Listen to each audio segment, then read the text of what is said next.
Odd सेमिस्टरच्या exams almost संपत आलेल्या आहेत आणि इव्हन सेमिस्टरच्या एक्झामची तयारी युनिव्हर्सिटीने सुरू केलेली आहे. नमस्कार मित्रांनो, मी प्रोफेसर रौनक खाबे आणि मी आपल्या सगळ्यांचं स्वागत करतोय आपल्या लाडक्या चॅनल आलसी इंजिनियरमध्ये. मित्रांनो, आलसी इंजिनियरचं हे यूट्यूबचं प्लॅटफॉर्म आपण युनिव्हर्सिटीच्या अपडेट्ससाठी तर यूज करतोच आहे, पण हेही तितकंच महत्त्वाचं आहे की इतका मोठा आणि चांगला प्लॅटफॉर्म जो आहे तो आपण आपले म्हणजे तुमचे आणि माझे जे काही क्वेरीज आहेत त्या कन्सर्न ऑथॉरिटीपर्यंत पोहोचवण्यासाठी सुद्धा यूज केला पाहिजे.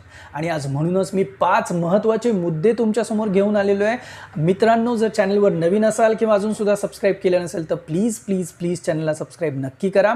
हे 5ही मुद्दे शांतपणे ऐकून घ्या आणि जर तुम्ही यांच्याशी कोरिलेट करू शकत असाल तर मला कॉमेंट सेक्शनमध्ये तुमची पोचपावती नक्की द्या. चला सुरुवात करूया एक एक मुद्द्यासोबत. पहिला मुद्दा जो आहे तो आहे फीजचा. माननीय श्री उदय सामंत सरांनी सांगितलं होतं की कोरोनामुळे पॅन्डेमिकमुळे बऱ्याचशा लोकांची आर्थिक स्थिती आता डबघाईला आलेली आहे आणि या सिच्युएशनमध्ये जी कॉलेजची फीज आहे ती कमी करण्यासाठी एक समिती स्थापन करण्यात आलेली होती. मग या समितीनी सर्वे केला का, त्यांनी तो रिपोर्ट सरांपर्यंत दिला का, आणि जर दिला असेल तर त्याच्यावर काय ॲक्शन घेतली गेली आहे हा प्रश्न मुलांनी विचारला. ट्युशन फी घेतली तर हरकत नाही, पण जी डेव्हलपमेंट फीज आहे त्याचं शुल्क जर कमी करता आलं तर खूप बेटर राहील असंही मुलांचं म्हणणं आहे. आता पहा ना, इव्हन सेमिस्टरचे जे एक्झाम फॉर्म्स आहेत ते इन्वर्ट करण्यासाठी कॉलेजेसची मदत लागणार आहे आणि at that time only colleges मुलांना सक्ती करते की तुम्ही तुमची रिमेनिंग फीज भरा तरच आम्ही तुमचा फॉर्म इन्वर्ट करू किंवा तुम्हाला एक्झामसाठी आम्ही अलाव करू. तर हे थोडंसं कंपल्शन जे आहे जे की फीजसाठी नाही झालं पाहिजे हे माननीय श्री उदय सामंत सरांनी सांगितलं आहे, तरीसुद्धा कॉलेजेसकडून हे होतं आहे. तर प्लीज याकडे नक्की लक्ष दिलं जावं. दुसरा महत्त्वाचा मुद्दा म्हणजे सिलेबसचा. बघा, इव्हन सेमिस्टरच्या एक्झाम्स 15 जूनपासून टप्प्याटप्प्याने सुरू होतील असं जरी सांगितलं गेलं असलं तरीसुद्धा इव्हन सेमिस्टरच्या एक्झाम्ससाठी जे सब्जेक्ट्स आहेत त्यांचा सिलेबस किती झालेला आहे याची चाचपणी झाली पाहिजे. आता तुम्ही कॉलेजेसना विचारा, प्रोफेसर्सना विचारा, ते तुम्हाला उत्तर देतीलच, पण प्लीज ग्राउंड रियालिटी पहा, रँडम चेक्स करा, विद्यार्थ्यांना विचारा की ॲक्च्युअलमध्ये किती सिलेबस झालेला आहे आणि प्लीज हा सगळा सर्वे करून मगच तुम्ही ठरवा की इव्हन सेमिस्टरच्या सब्जेक्टसाठी एक्झामसाठी किती सिलेबस ठेवला गेला पाहिजे. तिसरा महत्त्वाचा मुद्दा म्हणजे ग्रीव्हन्सेस.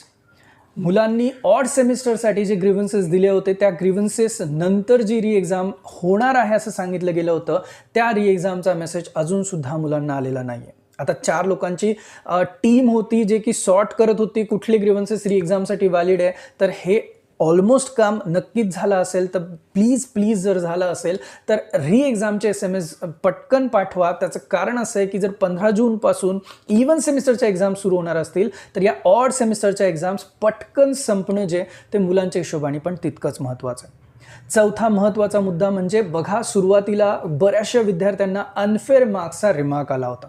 मग आता अनफेअर मार्क्सचा रिमार्क ज्या विद्यार्थ्यांना आला आहे त्यांचा हा सब्जेक्ट बॅकलॉग कन्सिडर केला जाईल का? मग त्यांना इव्हन सेमिस्टरच्या एक्झामच्या वेळेला हे सब्जेक्टची एक्झाम परत देणं अलाउड आहे का? किंवा जसं महेश काकडे सरांनी सांगितलं होतं की त्या सगळ्या विद्यार्थ्यांना नोटीस येईल, त्यांना युनिव्हर्सिटीत यायला लागेल, त्यांचं म्हणणं मांडायला लागेल. मग ही सगळी प्रोसेस कधी होणार? कारण यातले बरेचसे विद्यार्थी फायनल इयरला आहेत आणि जर अनफेअर मार्क्समुळे, जर त्यांना अनफेअर मीन्सच्या मार्कमुळे जर त्यांना तो पेपर देता नाही आला तर पुढे जाऊन त्यांचे नुकसान होण्याचे चान्सेस जे आहेत ते नक्कीच वाढतात. पाचवा महत्त्वाचा मुद्दा म्हणजे एक्सटर्नल स्टुडंटसाठी. बघा मित्रांनो, जेवढे केवढे पुणे युनिव्हर्सिटीचे सर्क्युलर येतात त्याच्यामध्ये त्या सर्क्युलरमध्ये कॉलेजेसवरची डिपेंडन्सी जी आहे ती खूप जास्त असते. मग अशा केसमध्ये एक्सटर्नल स्टुडंट्सनी काय करायचं? इव्हन आत्तासुद्धा फॉर्म भरताना फॉर्म इन्वर्ट करायची प्रोसेस कॉलेजेसच्या हातात आहे. अशा वेळेला एक्सटर्नल स्टुडंट्सना बरेचसे प्रश्न पडतात. तर एक छोटीशी रिक्वेस्ट एक्सटर्नल स्टुडंट्सकडूनच मी करतोय की एखादी कुठली टीम जर त्यांच्यासाठी तुम्ही सेटअप करून देऊ शकत असाल त्यांच्या क्वेरीज सॉल्व्ह करण्यासाठी, तर प्लीज एक छोटीशी टीम 2 लोकांची 4 लोकांची ठेवा, जेणेकरून या एक्सटर्नल स्टुडंट्सना एक्झाम्स देताना जे इश्यू येत आहेत, फॉर्म भरताना जे इश्यूज येत आहेत, ॲडमिशनच्या वेळेला जे इश्यूज येत आहेत ते सगळेच्या सगळे इश्यूज सॉर्ट झाले पाहिजेत. बघा मित्रांनो, तुमचे जे जे काही क्वेरीज आहेत, मग तो इंस्टाग्रामवर असो किंवा टेलिग्रामवर असो, जिथून जिथून येत आहेत त्या मी सगळ्या चेक करून त्यातून मला जे योग्य वाटत आहेत त्या मी तुमच्यासमोर मांडण्याचा प्रयत्न जो आहे तो नेहमी करतोय आणि करत येणार आहे. ऑड सेमेस्टर की एग्ज़ाम्स ऑलमोस्ट ख़त्म होने वाली है और इवन सेमेस्टर के एग्ज़ाम्स का प्लान जो है वो यूनिवर्सिटी ने ऑलरेडी शुरू किया हुआ है. नमस्ते दोस्तों, दिस इज रौनक सर और मैं आप सबका स्वागत करता हूं आपके प्यारे चैनल आलसी इंजीनियर पे। दोस्तों, आप सबको पता है कि आलसी इंजीनियर का ये प्लेटफॉर्म हम लोग यूनिवर्सिटी के अपडेट्स के लिए तो यूज करते ही है, but at the same time इतना बड़ा और अच्छा प्लेटफॉर्म अगर हम लोगों के पास है तो आपकी और मेरी जो क्वेरीज है वो कंसर्न अथॉरिटी तक पहुंचनी भी चाहिए। इसीलिए मैं आज 5 बहुत इंपॉर्टेंट क्वेश्चंस जो है वो लेके आया हूं। दोस्तों, अगर आप चैनल पे नए हो या फिर अब तक चैनल को सब्सक्राइब नहीं किया है तो प्लीज चैनल को सब्सक्राइब जरूर कीजिएगा और ये 5 पॉइंट्स आप शांति से सुन लीजिए। और अगर आप इन पॉइंट से कोरिलेट कर पा रहे हो तो प्लीज मुझे कमेंट सेक्शन में आप इसके बारे में जरूर बताइएगा। तो चलिए शुरुआत करते हैं सबसे पहले पॉइंट के साथ, वो है फीस। माननीय श्री उदय सामंत सर ने ये कहा था कि कोरोना की वजह से, पैंडेमिक की वजह से जो भी फाइनेंशियल कंडीशंस बहुतों की खराब हो चुकी है, तो इसके लिए एक कमिटी जो है वो फॉर्म की जाएगी। अब उस कमिटी ने सर्वे किया है या नहीं किया है, रिपोर्ट रेडी किया है नहीं किया है, वो रिपोर्ट पहुंचा है नहीं पहुंचा है, और अगर पहुंचा है तो उसके ऊपर क्या एक्शन ली गई, ये बच्चों के सवाल। ट्यूशन फी लेने में कोई हर्ज नहीं है, बट जो डेवलपमेंट फी है उसकी अमाउंट जो अगर है वो कम हो पाए तो बच्चों के लिए बहुत अच्छा हो सकता है। इसी के साथ साथ देखिए ना, इवन सेमेस्टर के जो फॉर्म्स रोल आउट हुए हैं उनको इन्वर्ट करने के लिए कॉलेजेस की हेल्प जो है वो लेनी पड़ रही है। अब at the same time colleges बच्चों को फोर्स कर रही है, उनकी फीस अगर इनकम्प्लीट है तो फीस कंप्लीट करने के लिए। तो देखो, जब तक फीस कंप्लीट नहीं करोगे तब तक फॉर्म इन्वर्ट नहीं करेंगे या फिर आपको एग्जाम को बैठने नहीं दिया जाएगा। इस तरीके से कॉलेज से कंपल्शन हो रहा है, ऐसे बच्चों का कहना है। अब माननीय श्री उदय सामंत सर ने यह भी कहा था कि बच्चों को फीस के लिए कंपल्शन नहीं होना चाहिए, बट वापस यही चीज हो रही है, तो बच्चों ने क्या करना चाहिए, ये भी एक बहुत बड़ा सवाल। दूसरा इंपॉर्टेंट पॉइंट है सिलेबस का। अब जब इवन सेमेस्टर की एग्जाम्स ऑलमोस्ट अनाउंस होने पे कि 15 जून से शुरू होगी, तो अब इस केस में इवन सेमेस्टर के जो सब्जेक्ट्स है उनका सिलेबस कहां तक कंप्लीट हुआ है।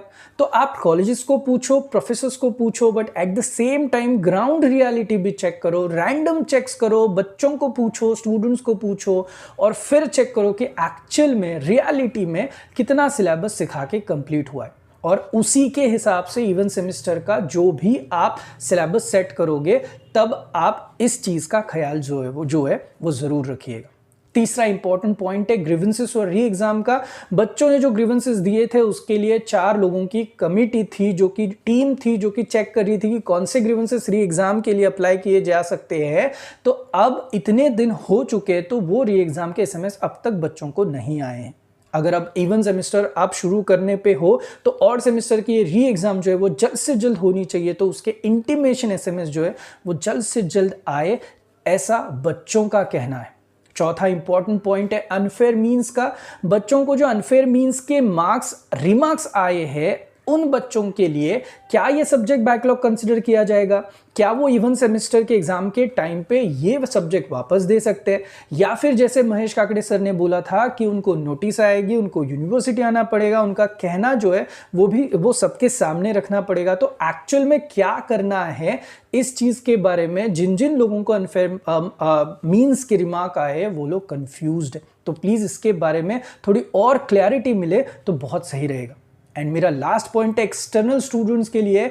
बहुत सारे सर्कुलर्स है जहां पे उन सर्कुलर की डिपेंडेंसी जो है वो कॉलेजेस के ऊपर होती है। तो in that case external students ने क्या करना चाहिए, बहुत बड़ा सवाल है। तो जब उनके फॉर्म्स कब निकलेंगे, उनके एडमिशन प्रोसेस क्या रहेगी, एग्जाम्स किस तरीके से होंगे, एग्जाम्स में अगर इश्यूज आए तो वो किन से बात करें, इसके लिए अगर आप एक छोटी सी टीम रेडी करो या फिर उनके डाउट क्लियर भी अगर हो, हेल्पलाइन कुछ अगर आप कर पाओ तो प्लीज कर लीजिए, क्योंकि एक्सटर्नल स्टूडेंट्स की हालत जो है वो काफी खराब है, तो इनके ऊपर कोई ध्यान नहीं दे पा रहा।